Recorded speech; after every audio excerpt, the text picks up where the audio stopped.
So, what happens when one of the most powerful trade groups in the country finds itself facing a full-blown rebellion from within?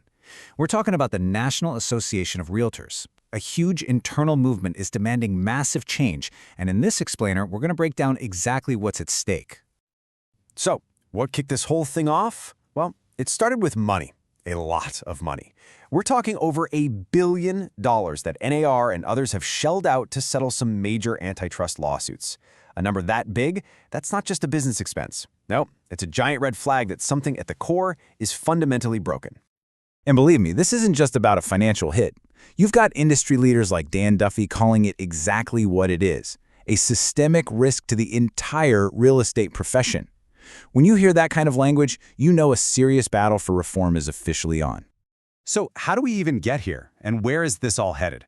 First, we'll unpack the risk that these lawsuits really brought to light. Then, we'll get into the agents' backlash. From there, we'll dig into the big problems with NAR's governance and its money, look at the proposed fix, and finally explore a whole new vision for what NAR could be. All right, let's start with how this huge risk got exposed in the first place. See, those billion-dollar settlements, they did more than just drain the bank account. They acted like a giant spotlight, revealing some really deep, long-standing issues with how NAR actually operates and makes the rules for its members.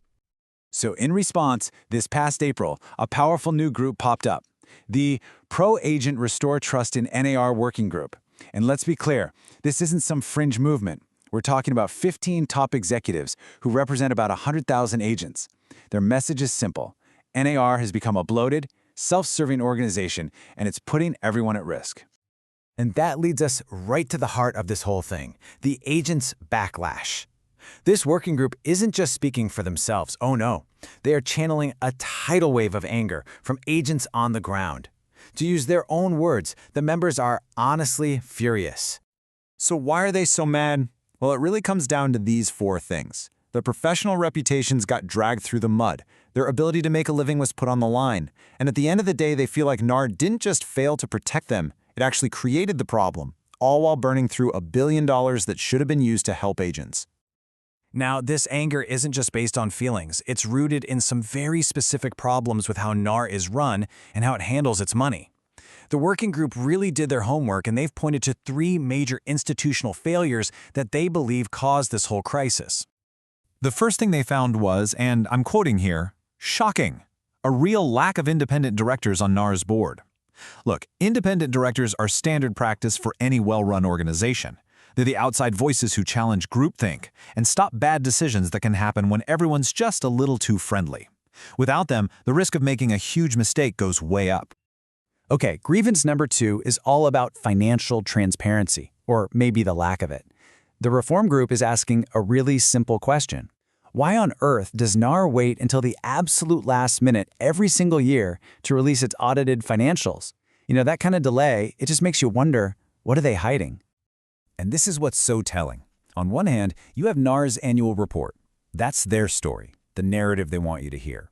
But then you have the audited 990 tax form. That's the raw data, the hard numbers on stuff like executive pay, benefits, and travel. By holding back that 990, it just fuels this suspicion that they're trying to avoid tough questions from the very people who fund the whole operation. The third problem is kind of ironic, actually. NAR has what the working group calls an unnecessarily frothy balance sheet. Basically, it's sitting on a giant mountain of cash. Now you think, hey, that's a good thing, right? Wrong. It actually turns the organization into a giant magnet for lawsuits. And this quote from Dan Duffy just nails it. All that extra cash is basically painting a bright target on NAR's back. Trial lawyers see an organization with super deep pockets, and it makes them a perfect target for the next big lawsuit, which of course puts the whole industry right back in jeopardy. Okay, so after laying out all these problems, what's the actual solution?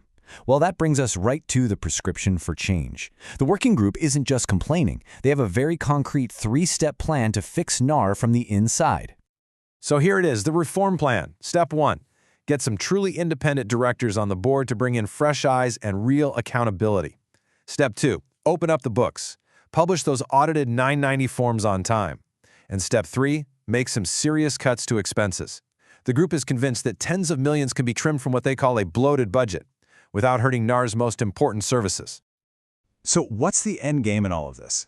It's not just about fixing what's broken. It's about creating a completely new vision for NAR and totally reimagining the relationship between the organization and the agents it's supposed to be serving. This right here, this is that vision. Imagine a world where agents aren't just begrudgingly paying their dues, but they're actually excited to be members because they see the value. A world where joining feels like a choice, not a requirement, and where no agent ever again has to say, I have no idea what NAR actually does for me. That's the huge shift they're fighting for. And so it all really comes down to this one single question. The reformers, they've laid out the problems, they've proposed the solutions, but the challenge ahead is immense.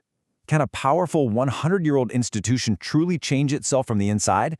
The answer is going to shape the future of the entire real estate industry.